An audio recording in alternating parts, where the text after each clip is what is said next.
Hello, I'm Dale Matchek. I'm the chairman of Northwood's economic program. Welcome to the Freedom Seminar. Our next guest is Lisa McClain, who's a freshman representative from Michigan's 10th district in our Congress. She's here today to talk about what the view from Washington is, and I'm sure she'll have many good stories to share with us. She's a proud alumna of Northwood University, and we're certainly proud of her accomplishments. I think she has a perhaps relatively unique background for a politician. She has spent most of her life running a successful business, and that business was the Hans Group, and she was vice president of that company and played a major role in building that company up to its more than 700 current employees, 50,000 plus clients. It has over 25 offices, and 3 of those are in the 10th Congressional District. But she's also been actively involved in volunteerism. She's the founder and president of North End Support Team in Macomb County, which helps residents suffering from drug abuse and addiction. And I want to welcome Lisa McClain here today. Thank you for being here. I'm happy to be here on this nice, bright, sunshiny day. So I hope you all are outside watching this. Well, it sounds like you had a pretty solid gig at the Hans Group, and you were playing a very important role there. What persuaded you that you needed to go to Washington? That's quite a change. I get that question a lot. So I will apologize in advance. I'm still working on my political speak, and I don't have a big filter from my brain to my mouth. So be careful what you ask me. But I can always say I've always been political. I've always been very opinionated. I've had opinions.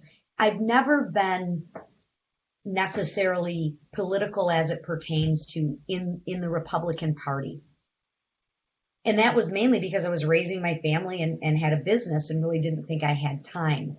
But I've always been active. And really what started the ball rolling was I'm an Italian, so Sunday dinner is critical for me. All the kids come home, my kids come home, sometimes their friends come home, and we have Sunday dinner, and that's kind of the time where we sit around and talk about the issues. And I was certainly crabbing this day about an issue. I don't remember what it was, whether it was the budget or some policy that I didn't like. And my youngest daughter, Ryan, looked across the table at me and said, well, Mom, if you don't like it, why don't you run for Congress? She said it tongue in cheek a little bit, but it really got me thinking. And I went to bed and I talked to my husband that night and I said, Mike, why not? Now, I had the illusion that I could do both. That has since changed, but it's a full-time gig, that's for sure. But I talked to the business owners and I talked to the people in my community. And it really, I think, is a lot of timing as well. I mean, look at Trump. Love him or hate him, America, when they voted for him, he really broke the mold of being a conservative outsider. And that's the platform that I ran on. And what I found so refreshing was that is truly what people wanted to hear. People wanted not to hear from a politician, and they didn't want the political speak. They wanted to talk to somebody who ran a business. And if you think about it, the government does manage a pretty big budget when you think about it. So that's really how I got started. Threw my name in the hat with no political experience at all. And then about 2 years later, here I am. I have to agree with you that they have a pretty big budget. And I'm reminded of a story that former Congressman Ron Paul told about when he first came to Congress, and in his committee meetings, they were talking about how much to spend, and they were rounding it, I can't remember, to the nearest million, maybe. Yeah. They never talked about anything less than units of a million. That is a lot of money, but it was small change. And were there any aha moments for you, like that one I just described for Ron Paul? A couple of aha moments is there is a huge disconnect And if I had a dollar for everybody that said, "Oh my God, the government's not a business," you're right, but that doesn't mean that it shouldn't be run like a business. That's my line back to them. But a couple of aha moments were, it really isn't that different. In business, you have to sell your ideas. You have to sell your concepts. And at the end of the day, you have to get people to buy your product. Well, if you think about government functions the same way. You have to sell your ideas and you have to sell your product. And at the end of the day, you have to get someone to buy your product. And in this case, it's the vote in which buys your product. But the same concepts of you have to be able to build relationships, because at the end of the day, relationships are truly what rule the world. If you have a good idea and a good product and good relationships, it's a heck of a lot easier to get the vote or to sell your product. So there's a lot more overlaps. You have to have the courage to stand up and believe in things that may not be publicly, how do I want to say this? Popular. They may not be publicly popular, and you have to talk about the issues. What I am shocked at, probably the biggest aha moment, and it happened to me a couple weeks ago, is I was working on a farm bill. I call it a farm bill. It was really Biden's policy to eliminate the step up in basis and reduce the death tax. My district is huge in farming, and if we did that, it would literally end the family farms, because a lot of these farms have been in business and in the family for 100, 150 years. It's 4, 5, 6 generations, and they would have to go back all the way to the beginning and eliminate that entire step up in basis. I did a press conference. I did news releases. I had facts. I had figures. I had a really good story. Nobody really wanted to hear it. But what everybody did want to hear was when I got in a cat fight with Nancy Pelosi. I mean, I was on Fox News, Newsmax, you name it. Everybody and their brother wanted to talk to me. So you have to be able to frame the issue a little bit. So that was a real aha moment for me in terms of, okay, I have some really good policy ideas. All right, Lise, you got to figure out how to sell those issues and how to get the media to want to hear those issues. So what I used was, instead of getting irritated with the publicity that I was getting from the cat fight with Nancy Pelosi, I got on and said, all right, I'll talk about the cat fight, but then I was able to pivot to talk about the step up in basis that I wanted to talk about. So you got to be able to play some mind games with you. The other thing I can tell you, I'm going to give you 2 more aha moments. One was, if you get the media out of the way and you get the TV cameras out of the way, there's a lot more people in Congress that are more together, more closer together than we are apart. That was a very aha moment with me. I had a meeting with Debbie Stabenow on Friday, and it was a good, honest conversation with some give and take. Now, if you got the media involved, holy moly, it would be, I hate big business and I love big business. So we're closer together than I thought. And then the other thing I was shocked at, I was really shocked at this, is when they say it's bipartisan and the Speaker of the House, Nancy Pelosi, runs that floor. Let me tell you, she runs that floor. So those are kind of my 3 aha moments, I would say. Now, I want to tell you, I'm glad that we have somebody with your business background and your education representing us in Washington, although I don't live in your district. But that's not always the case. And I want to share with you a quote from George Mcgovern. And for our younger people here who may not remember who George Mcgovern was, he was a very highly placed senator and ran for president in 1972. And he succeeded went almost as far as you can go in politics. And when his career was over, then he retired to run his own business. And then he failed in business, and he wrote an editorial in the Wall Street Journal about what he learned from his business experience, and that's kind of what I'd like to share with you now. This quote. First of all, I love the headline on his editorial. It was "A Politician's Dream and a Businessman's Nightmare." He says, quote, "I wish that during the years I was in public office, I had had this firsthand experience about the difficulties that business people face every day. That knowledge would have made me a better U.S. Senator and a more understanding presidential contender. Today, we know that to create job opportunities, we need entrepreneurs who will risk their capital against an expected payoff. And too often, public policy does not consider whether we are choking off those opportunities." End quote. So I have to praise him for his candor there.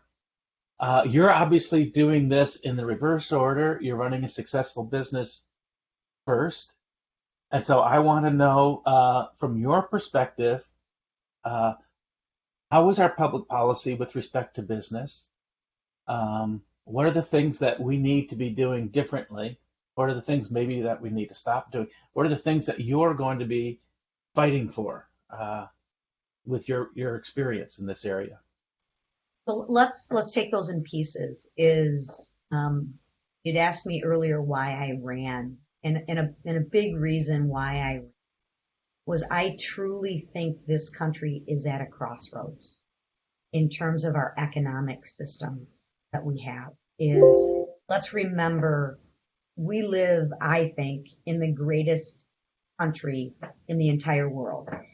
Just to put things in perspective, and I was at the border last week, no, 2 weeks ago. I get confused as what day it is. Sometimes I apologize. But we live in the country in which people risk their lives, risk their children's lives, and will come over in rafts to get to this country.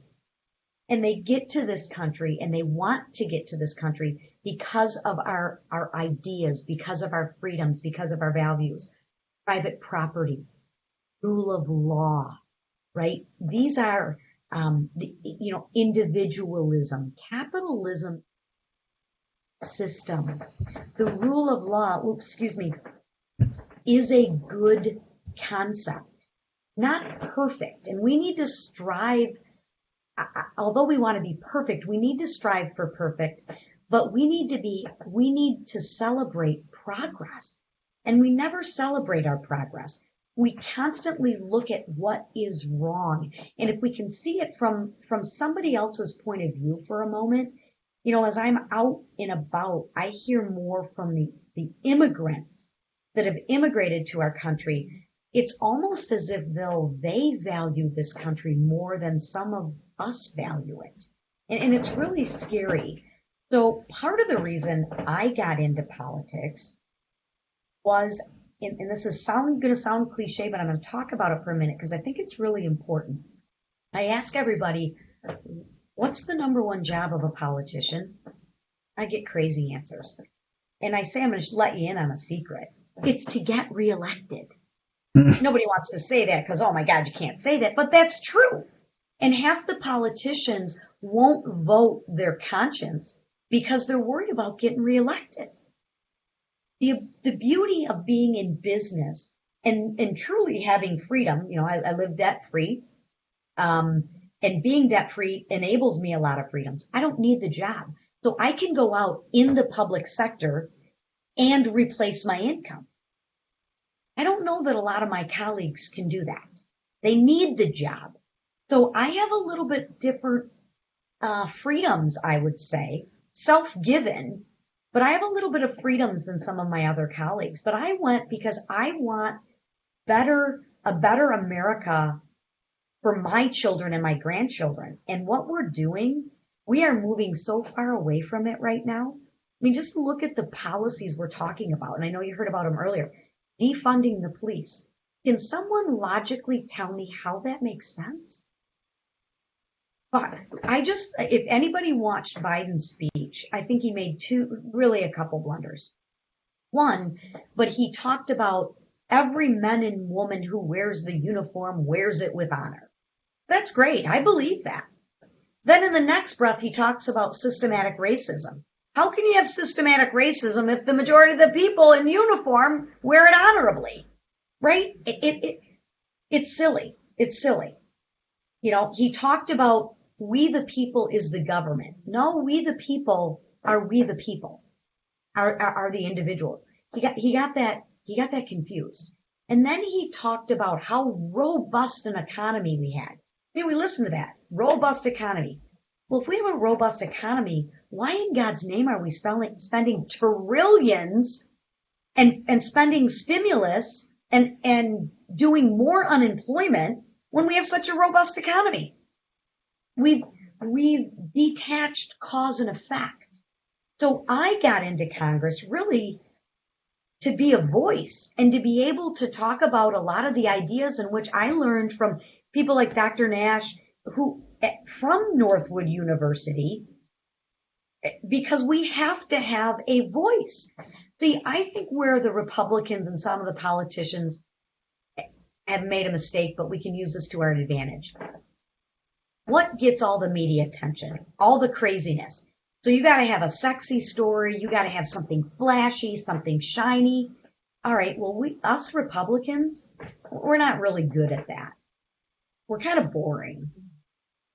I don't think I'm boring. I think I can be a voice. I think I can have an honest conversation with people.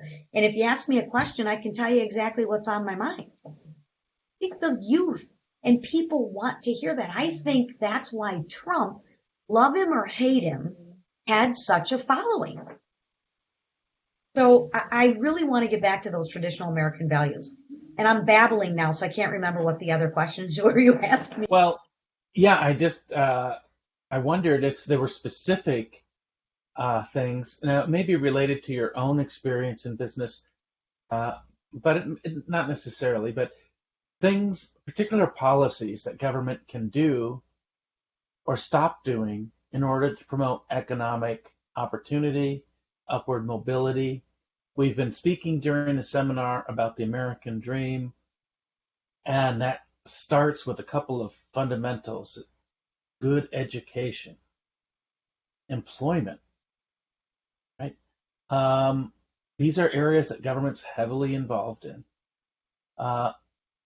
Is government doing what it should be doing? Is it doing stuff it shouldn't be doing with respect to education policy?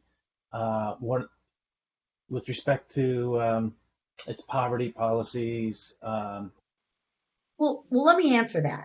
Government, to me, I liken it to a parent. If I've done, so my youngest child, Ryan, is going to college this year, right?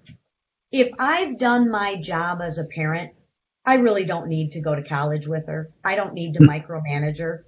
I can actually, if I've done a good job as a parent, send her to college, give her some parameters, make sure she's safe, and she should be fine. Government should do the same thing. But government is so in everybody's business, and they really are a little bit full of themselves. See, it's a battle of ideas, and I go back to this because I actually believe in the American people. I don't no different than I believe in my child can make a good decision. I don't need to tell my child what classes she needs to take at college. She needs to figure that out on her own. And when she does that, she has a sense of pride. She has a sense of accomplishment. No different when the employment. I don't need to central plan for our people. I don't need to tell our parents what school they need to send their children to. I just need to give them good choices. So I think you hit the nail on the head is I don't think government needs to do more. They need to do less because I believe in the human mind. I believe in the human spirit. I believe that left to an individual, they will do what's best for them. We just need to give them the avenues and the parameters to do so. So I think we need to do way less. I mean, give you an example. We had 8 million jobs available. 8 million. But you saw in the jobs report, only 266,000 of those jobs were filled. Gee, I wonder what the correlation is. And if you listen to the news, they talked about everything under the sun other than, I don't know, you think the stimulus money had anything to do with it? You think the unemployment dollars have anything to do with it?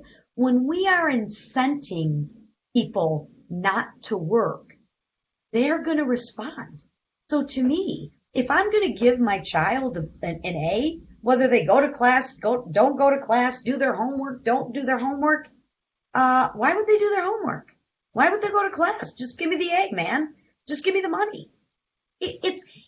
I try and look at things as simply as I possibly can, and I think government tries to over politicize it or over complicate it. It's really not that tough when you think about it. Now, I remember Walter Williams characterized government policy. It said every government policy has these two characteristics. Number one, it's meant to accomplish something good. But number two, it tries to accomplish that through force, or at least through the power, the implied power of government to enforce that policy. So sometimes in my more cynical moments, I wonder, are these policies really meant to accomplish something good? Are these policies meant to generate political support or to reward this or that group? And so this is something, as I'm assuming you're still in the idealistic phase of your political career.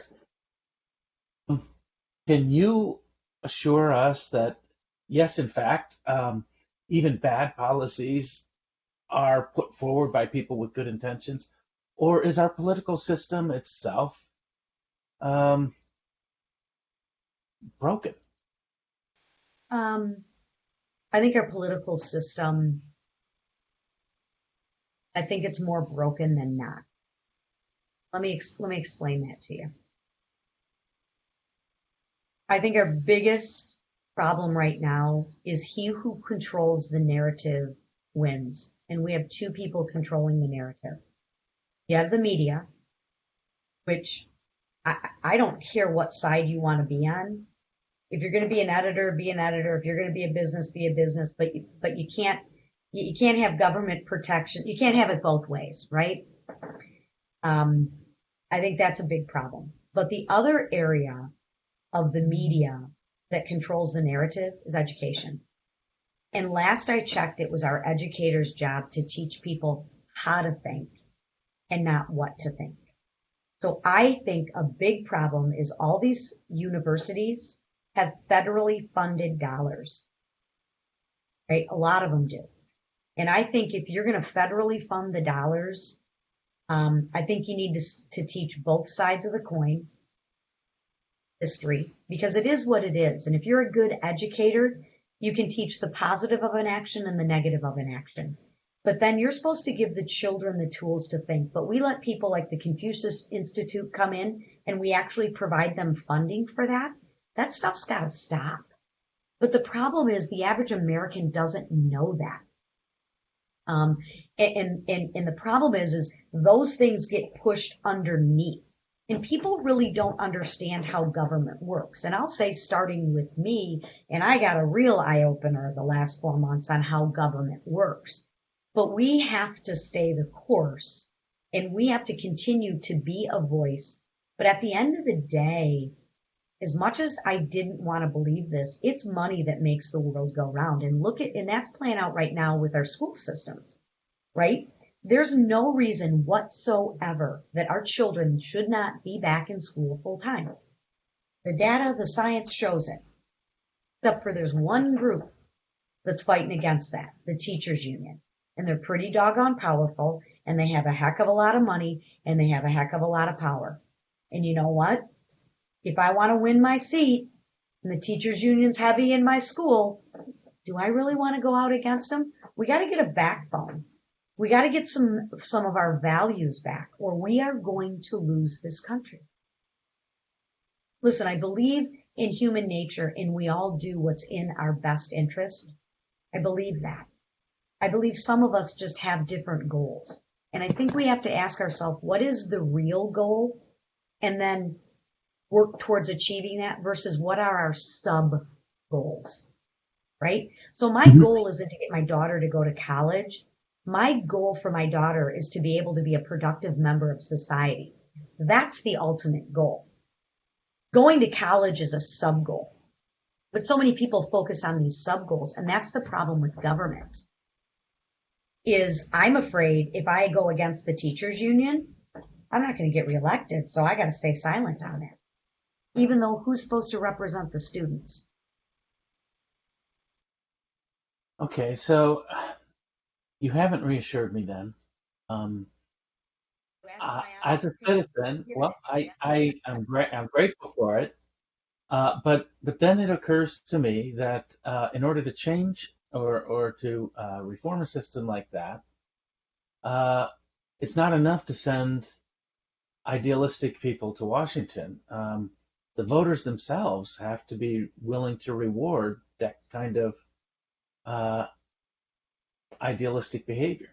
So if we, I guess I'm asking you a question. Interrupt you for one moment, but that's where you should be encouraged.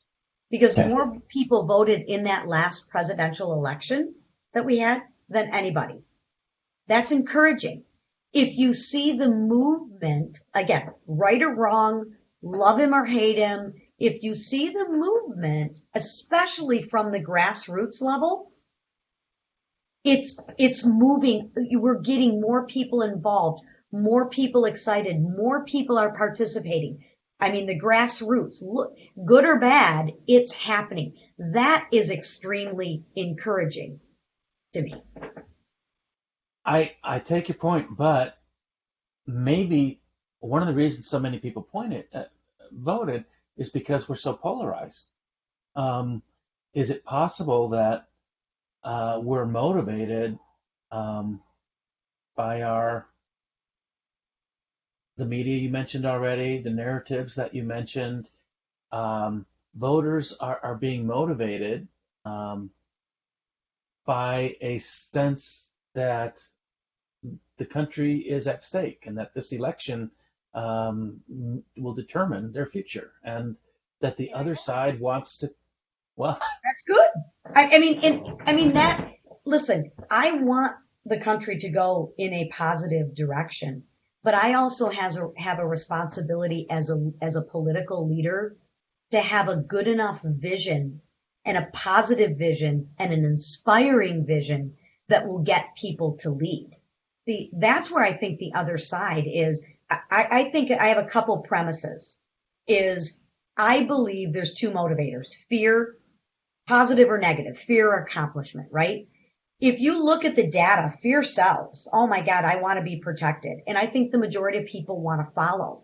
With that said, what I need to figure out as a leader, I need to put forth a positive message and get down to the grassroots and do forums like this to talk to people, to give them hope, to give them inspiration, not blow hot air at them, right? So you asked me the question, I could have answered it very differently, but it's the truth. But that's why I believe there's more people that think like me. We're just not engaged. It's my job to sell the product. Well, the product is my idea. The product is capitalism, freedom, traditional American values, rule of law, individualism. That's my job to go out there and sell that.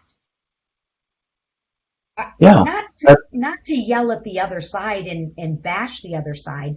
I can do that, but I also have to give you a place to run to. yes. But I wonder if we can get a fair hearing in an environment where each of us is looking to our own media bubble, whether that's on the left or the right, listening to the podcasts that convince us that we're good and the other side is evil. Is there a way to get a fair hearing, a true battle of ideas? How can we overcome some of the what I would consider to be demonization that's taken place in recent years? Well, there is the $64,000 question. I wish we could pass some legislation that would hold, Facebook and the likes of that accountable. And we're in the process of doing that. I think it's going to take some time, and it might not even happen till we win the House back in 2022 to get that done. But we can't stop trying. My mom told me, I've heard that all my life, life isn't fair. This is the euchre hand in which I'm dealt. I got to make the best of a hand that I have. So that's what I'm trying to do. And I think enough people are getting sick and tired, whether it's Fox News, CNN, you name it. Everybody knows if I watch Fox News, I'm going to get a biased opinion. If I watch CNN, I'm going to get a biased opinion. So I think you're seeing a little bit of a bubbling up to different forums, public radio, podcasts. They're following people, et cetera, et cetera. It's not going to be fair right now until we change some of those laws. It's not going to be fair. We have to figure out, we have to be innovative. We have to be creative to figure out how to do that. I think that starts with education. I think that starts with electing people like myself who don't need the job and who have the traditional American values that I have. I really do, who are willing to debate the issues, but we just have to keep fighting and we can't stop. And as a race, we are an immediate gratification race right now. We got to stay the course. And I think, look, we've been under this administration, for example, for 4 months. This is what I'm very inspired by. It's going to sound really bad, but hear me out on it. In 4 months, we have a crisis at the border. And I went to the border, and I can share with you, we 100% absolutely have a crisis at the border. We have gas shortages. We have pipeline shortages. We have jobs that we can't fill. We have a war brewing in the Middle East. We have inflation on the rise. This is 4 months under this current administration. 4 months. We have our children who aren't back in school. We have businesses that can't open in 4 months. I think it's going to get a little worse before it gets better. But then when it starts hitting people in their pocketbook and at their house and in their neighborhoods, that's when you're going to see, whoa, whoa, whoa. Hey, some of these policies are bad. We need to change this. This isn't when it starts to affect me. And the biggest thing you see with that is the defund the police. That makes sense when it's in our urban cities, right? Because I don't see it. But when it comes to a neighborhood near you, all of a sudden, whoa, I think that fence makes sense. I think the police make a lot of sense. So it's got to get a little worse, I think. Well, sometimes that is what it takes, unfortunately. When you mention the words "a neighborhood near you," that reminds me about the purpose of the House of Representatives. It was meant to represent those local interests and give them a presence in Washington and kind of be a check on the centralization of power. And we have a federal system of government in which the state legislatures are supposed to have a lot of power. And yet it seems to me that in many ways, our federal government is taking on more responsibility. It's superseding the more local prerogatives. I mean, I'll just give you an example, and I'd like to know your opinion of this. Many people are advocating a $15 federal minimum wage. Now, I don't know what a $15 minimum wage, what effect that would have in the 10th district, in Caseville. I don't know what effect that would have in Chicago, but it seems to me that those are two different communities, and I'm not sure why we are looking to our federal government to have this debate and impose it on the entire country. So I'll just let you respond to that. It's bumper stickers. Doesn't that sound really good? Like $15 an hour. Wow, that sounds really good. Until you peel back the onion, is we're trying, the people who have the power are trying to speak for the rest of the nation. What happens in Honolulu, Hawaii is probably very different than happens in Georgia, right? Maybe $15 is too much, is too little. I don't know. Let the free market decide. But we're even trying to federalize elections. The Constitution was a very brilliant document, and it stood the test of time, and we need to go back and revisit that, right? There's 3 equal branches of government for a reason, so one branch would not have all the power, right? That's what we need to go back to. But it sounds so good. How can you be opposed to minimum wage? Don't you want a higher standard of living for everyone? And the answer is yes. I just don't think dictating what minimum wage is going to get us there. But what it does is it sounds really good. That's why if you notice, Lisa, how can you vote against the Pregnant Women's Fairness Act? Well, because it has nothing to do with protecting pregnant women. That's why I can vote against it. But we are so conditioned as a society to read the headlines. And that's where we stop. We got to educate people. And that's my job as a leader. You know, that's our job as educators. Let's educate and let's lead. That does remind me a little bit of the McGovern quote that I mentioned earlier. It's easy enough for somebody in Washington, D.C. to pass a law and to suppose that they've done something wonderful, but they don't actually have to live with the consequences. And whether those consequences are good in this area and bad in that area, once they pass the legislation, their job is done. And they move on to the next project. They don't have to live with it. That's just a random analysis. I'm sorry.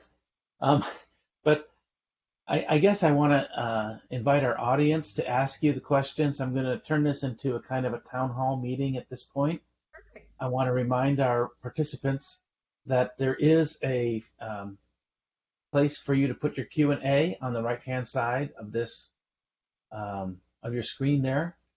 And as we're waiting for the questions to roll in, can you expand a little bit on that Pregnant Women Protection Act? Because I'm guessing that we're not all familiar with it.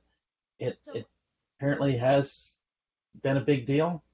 Oh, it's been a huge deal. So, you know, it is supposed to be a bill that is non-discriminatory and that protects women who are pregnant, right? Make sure that they have enough breaks, that they can go to the restroom when they need it and whatnot. Which sounds really good. And literally I did a floor speech. I was this close to voting for it. I don't believe in discrimination. I think everybody should have an opportunity. I believe with, you know, equality of opportunity, not equality of outcomes. But the Democrats put a bill on the floor saying, hey, we need this Pregnant Women's Fairness Act. You know, we need to protect pregnant women. They shouldn't have to make a choice between having a child and a paycheck. It's like, okay, I'm willing to listen, and not that we don't already have those protections in place. We actually do. But at the very last minute, they slid in this one little amendment. It's like the super teeny fine print. And what it said was that if you are a religious entity, primarily a hospital, you must be able to perform abortions.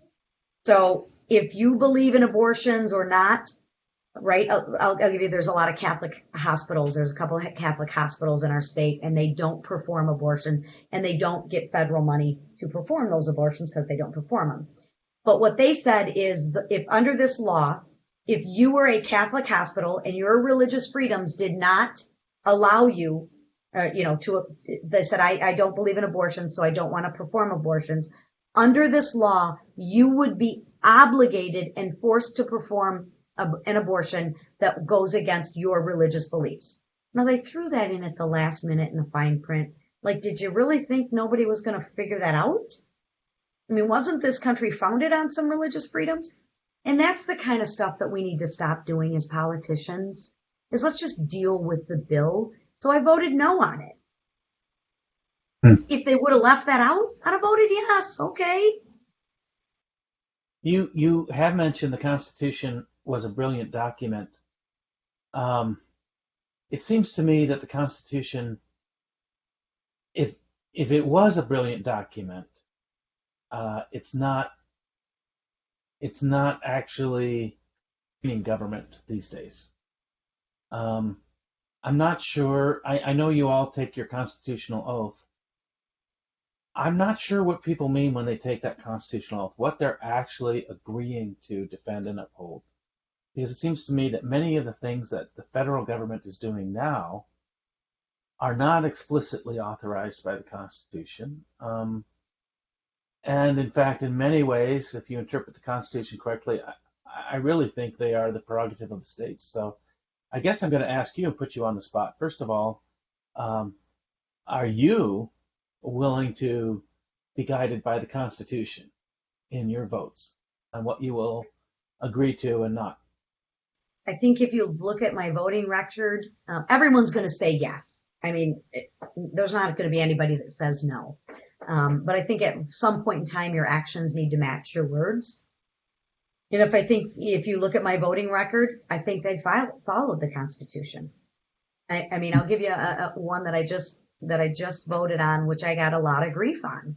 There was a bill in the House that wanted federal banks to be, or banks to be able to take money generated by legal marijuana distributors, right? Because marijuana is legal. Let's take Michigan, in our state. And right now, if you have a grow house and you legally sell marijuana, you cannot deposit your monies into a federal bank. All right, well, at first blush, I'm thinking, all right, that makes sense. I get it. I'd rather have them do that than, have it going in black market or undercurrent. All right. Well, then I had to stop and think, wait a minute. The federal law says marijuana is a Class A substance and it's illegal. So at the federal level, which is the oath that I'm bound to, I can't, the monies at the banks are insured by FDIC, and marijuana is, in the federal government's eyes, I'm not here to say it's right or wrong, but it's illegal. So I had to vote no on that. A lot of backlash, but that's an example of where I was governed using the rule of law, using the Constitution to help me shape my opinions. Now, I do think that... Yes, but you got to ask, is their actions matching their words on that? Yeah, we'll have to keep reading the congressional record to see how accountable you are. I'm sure I'll make a mistake, and I'm sure you'll call me. But the beauty is, that's good. Debate, I mean, think about this. Debate doesn't make me weaker. It only makes me stronger. If we debate on an issue, that gets me to think, I think you're right on that. You're right on that. I didn't see it from that perspective. I was looking at it from this perspective. Or it makes me more solid in my beliefs, and I can defend it. Debate is good. Disagreement's not disloyalty. That's how we make progress. Now, I don't want to put you on the spot here, but one of the themes of this weekend... No, well... So you are a woman in politics, and Washington has had in the past a reputation of being an old boys network. Have you found that to be the case? I'd like your candid assessment of the opportunities and challenges facing a woman in politics. So when you say an old boys network, I think I'm understanding, meaning it's older white men. that what you mean? Yes. Okay. I come from a business background, which is financial services, which one could argue is an old boys network too, and I did pretty doggone good. And again, how I like to view it is this is the hand I'm dealt. Is it an old boys network? I mean, if you look at the numbers, absolutely it is. I mean, how can you argue with the numbers? There's way more men in Congress, especially on the Republican side, than there are women.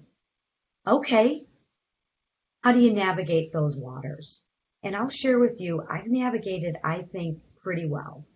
So, on a little bit of a lighter note, I asked, we play a congressional baseball game. It'll be September 29th, and we play at Washington Nationals Fields. Well, through COVID, it's been really tough. I haven't been able to really meet a lot of people because nothing's open. You can't have gatherings. You can't have events, et cetera, et cetera. Well, they practice. They're having this baseball team. So I went up to Steve Scalise, who's our whip, and I said, hey, I got a kind of a funny question for you, and I'm all right if you tell me no. I said, but you have this congressional baseball game. I know you have a women's softball team too, but can I play in the baseball game? And Steve Scalise looked at me and he's like, absolutely. I said, Steve, I don't even care if I play. I said, I just want an opportunity. And he's like, absolutely. So I'm struggling walking today because I'm 55 and my body feels like it's 75 today. But I'll tell you, I went to 3 practices last week and there was probably 60 members there, 50, maybe 50 members. I was the only woman. And they welcomed me with open arms. And I'll tell you, I met a ton of people. I wasn't the worst player on the team. I'm not the best, but I held my own. But it was a great opportunity. So again, I think I can complain about it or I can figure out how to use it to my advantage. Because I'll tell you, being a woman is good because it's good because you see things from a different vantage point. But I'll share with you, being a competent woman is even better. I guess as a follow-up, you mentioned that there are fewer women in the Republican Party. Why do you think that is? And I don't know. I really and truly don't know. And I don't even have a good answer for you, so I can't even make something up. I don't know. I haven't looked at the numbers, and I don't know if you have access to these numbers. But in terms of your voting support, I assume you got support from both men and women in the election in large numbers. So there must be plenty of women voters, at least in your district, that see the issues your way. I won almost 70-30 in the general, so. Wow. Okay. I have a question here from a Timothy Nash. Oh boy. On a scale of 1 to 10, and relative to all the issues that you're dealing with in Washington, D.C., how important an issue is the growth in size of the overall U.S. national debt? I would argue it is, if it's not the biggest, it is one of the biggest. Listen, America is founded on a capitalistic system, and our national debt is so far out of control. I mean, it is clearly a runaway train with no end in sight. And government doesn't, and this is where I think my business background helps me a ton. They produce very little. And there's not this what's coming in versus what's going out thought process on how we spend money. I mean, it's very concerning on all efforts, because if you have a good economy and you have a good economic system, everything else trickles down from that good economy and good economic system. Just look at the innovation, look at the R&D. I mean, there is a reason why they came to America first and looked to America first for the COVID vaccine, right? That's a whole different issue on why they want to take the formula and now give it to China, but that's a different issue. But as our economic system goes, is so does the way of our country. Right? The reason why people prosper here is because of the economic system we have. It's in great danger right now. I mean, 70% of our budget right now is a fixed budget. I mean, it's guaranteed, it's locked in stone. We only have that 30% for discretionary. Well, what's going to happen when inflation starts to go up? Those are less dollars, less purchasing powers. The other thing is, how long before you think US dollar is not going to be the currency of the world anymore because the money isn't real? I mean, we are on a very, very dangerous path that very few people are talking about because it's not sexy, it's not pretty, and of course everybody wants free money. They haven't made the cause and effect, and they can't look long term to what the policies that we're doing now and the negative ramifications we're going to have in the future. I mean, it's going to take us ages to get out of the depth that we're in now. And what's even more concerning is I see no end in sight. The answer to everything isn't innovation. It's just spend more money, just throw more money at the problem.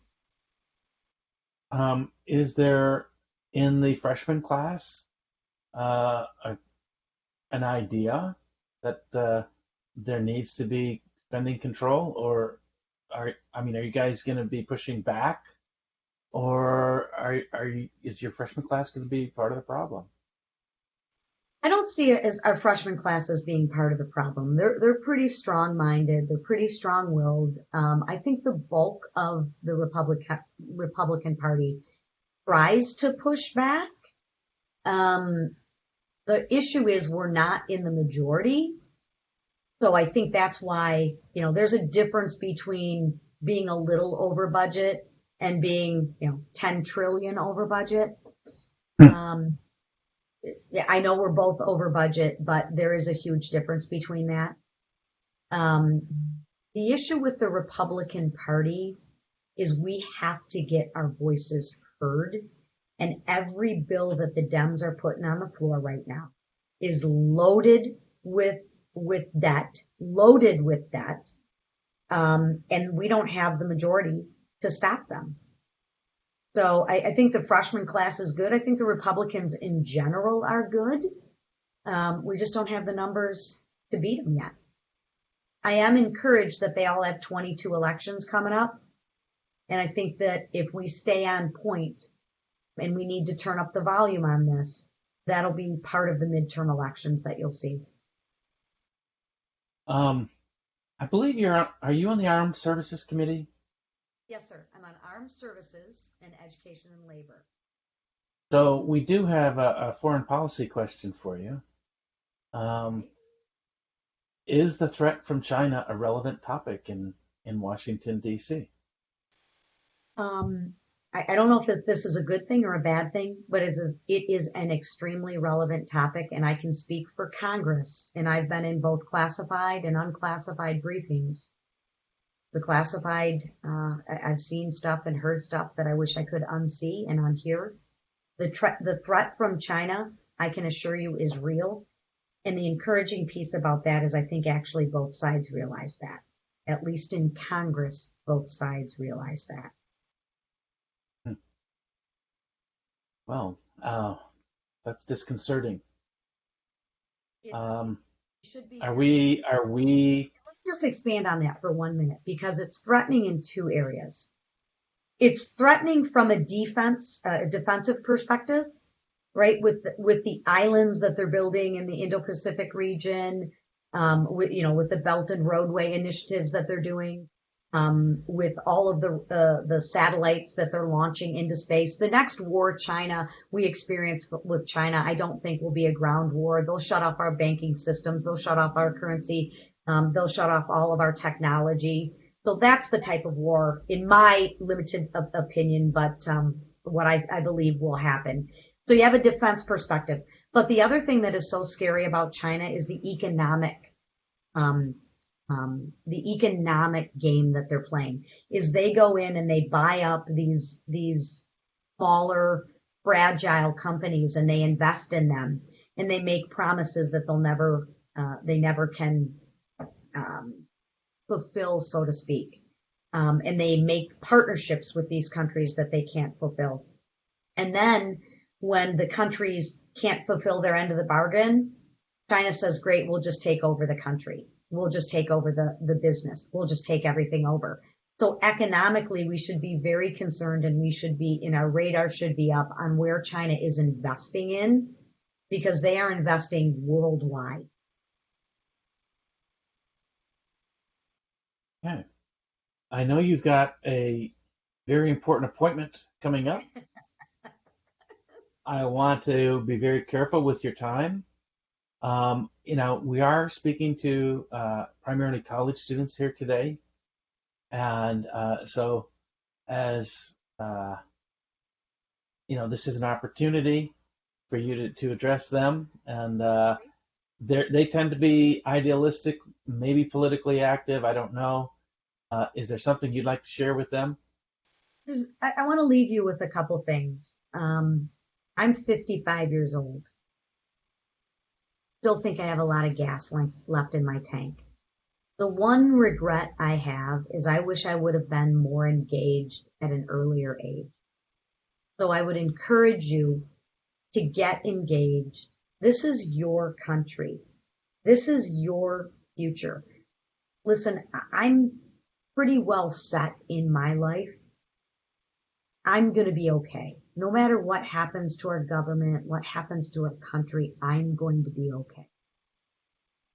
If I'm you, I'd be really concerned, because I don't know that you are going to have the same abilities and opportunities that I had when I was your age.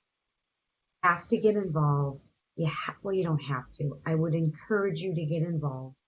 I would encourage you to keep current on situations. I would encourage you to get in and participate in your local governments. If nothing more, it's a great opportunity to network, to meet people, and to move yourself forward. And the last thing I will leave you with is I've never been in politics in my life. 30 plus years in business, but I made the pivot. But because of the ideals and the education and really truly the core principles that I've learned and lived my life by from Northwood University, I truly can do anything. I mean, I believe in that saying, this is America. You can do anything. So appreciate the opportunity and be a part of it. And with that, I'm going to leave and thank you. I am happy to, if you have questions, issues, concerns, reach out. I'm happy to come back. I just thank you for the time and the opportunity. Well, we appreciate you joining us this afternoon. We really appreciate it. And we wish you the best, and keep up the good work in Washington. If you're ever Thank you. in DC, come see me. Cannon 218. Okay, I'm writing it down. Have a great day. Enjoy the sunshine. Thank you.